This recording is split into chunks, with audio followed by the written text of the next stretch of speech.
d'Ivoire. J'ai tenu à faire une visite de travail à Gondoukou, comme nous avons ouvert un bureau de projet en 2022. Donc c'est ma première visite ici pour voir un peu les locaux, pour voir un peu les collègues.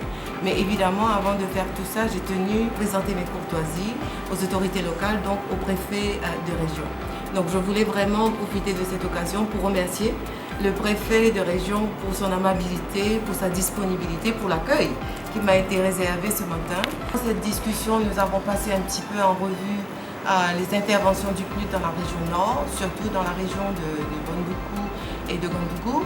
Et nous avons compris qu'au-delà de ce que nous sommes en train de faire, c'est-à-dire les activités que nous menons pour la prévention de l'extrémisme violent, et nous avons 3 volets.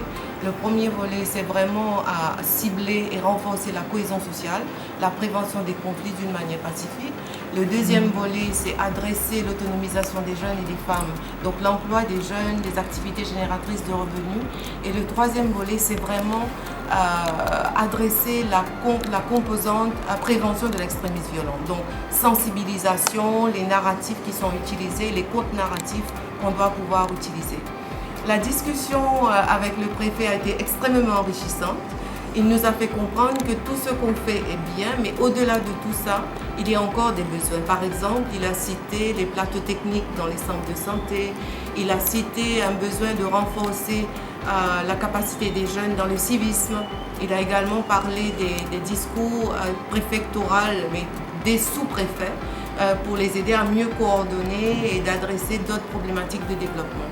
Je crois que ce qui ressort de tout ça, c'est l'importance de la cohésion sociale et de la paix comme un prérequis pour le développement.